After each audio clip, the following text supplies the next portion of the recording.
उत्तराखंड के 8 छात्र बने राष्ट्रीय और अंतर्राष्ट्रीय विजेता किए गए सम्मानित।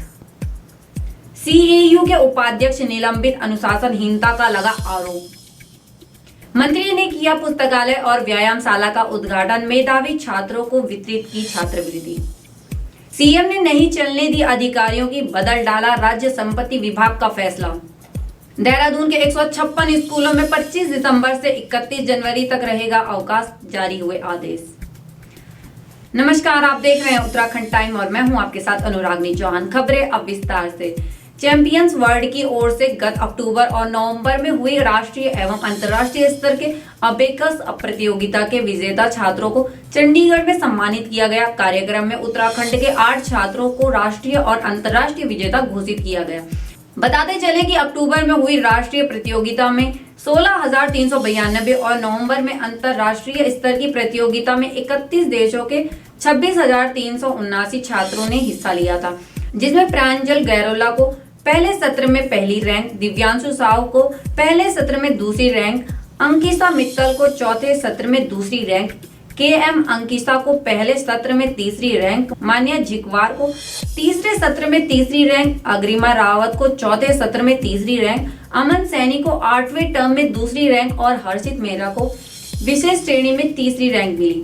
इसके अलावा 20 विद्यार्थियों को 100% अंक प्राप्त करने पर सर्वश्रेष्ठ प्रदर्शन के पुरस्कार से सम्मानित भी किया गया। क्रिकेट एसोसिएशन ऑफ उत्तराखंड यानी सीएयू के उपाध्यक्ष व सदस्य धीरज भंडारी को अनुशासनहीनता के आरोप में निलंबित कर दिया गया है।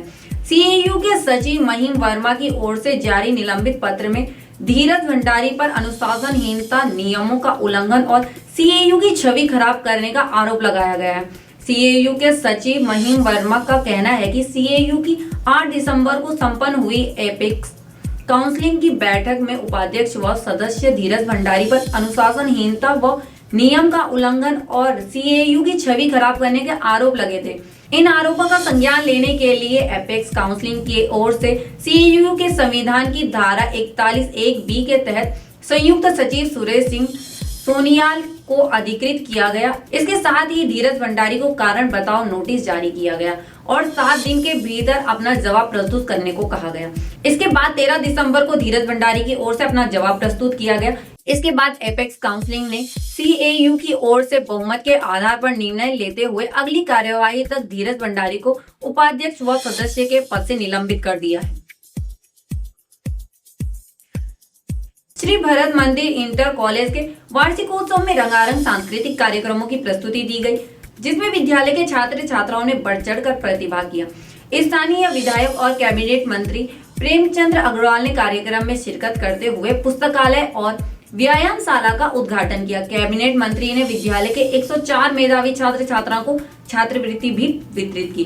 कैबिनेट मंत्री प्रेमचंद अग्रवाल ने श्री भरत मंदिर इंटर कॉलेज ऋषिकेश का बहुत गौरवशाली इतिहास होने की बात कही और विद्यालय के प्रधानाचार्य मेजर गोविंद सिंह रावत ने बताया कि पुस्तकालय के नवीनीकरण का उद्देश्य छात्र छात्राओं को खाली समय में पुस्तक पढ़ने के लिए देना है और उनके लिए एक बुक बैंक की स्थापना करना है। साथ ही व्यायामशाला का निर्माण इसलिए कराया गया ताकि बच्चे नशे से दूर रहकर अपने शारीरिक स्वास्थ्य पर ध्यान दे सकें।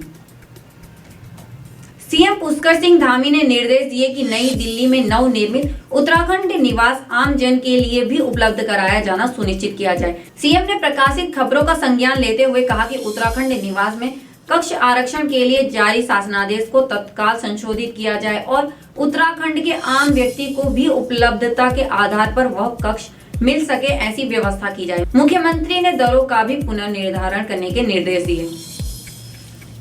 इन दिनों उत्तराखंड के कई जिलों में कड़ाके की ठंड पड़ रही है। राज्य के ऊंचाई वाले इलाकों में ठंड से लोग काफी परेशान हो रहे हैं। खासकर स्कूल के बच्चों को सुबह सुबह पहाड़ों में चलने वाली ठंडी हवा और पाले में स्कूल पहुंचना पड़ता है। चक्राता ब्लॉक में जनवरी माह में चारों तरफ बर्फ जम जाती है। लोगों का घर से बाहर आना मुश्किल हो जाता है। इसी कारण चक्राता में 156 सरकारी स्कूलों में 25 दिसंबर से 31 जनवरी तक शीतकालीन अवकाश रहेगा। देहरादून के उप जिलाधिकारी ने बर्फबारी के दौरान अलर्ट रहने के सख्त निर्देश दिए हैं। चक्राता ब्लॉक में आगामी 3 महीनों की तैयारी में अभी से वहां के खाद्यान्न गोदामों में राशन भेजा जा रहा है। जनवरी से मार्च महीने के लिए चकराता ब्लॉक के खाद्यान्न गोदाम में राशन भर दिया जाएगा, जिससे बर्फबारी के दौरान वहां के स्थानीय लोगों को खाने के मामले में कोई परेशानी नहीं उठानी पड़ेगी। चकराता में बर्फबारी के दौरान मार्गों को समय समय पर खोलने के लिए 8 जेसीबी और एक स्नो कटर मशीन तैनात करने के निर्देश दिए गए हैं। बाकी की तमाम खबरों के लिए बने रहे उत्तराखंड टाइम पर। धन्यवाद।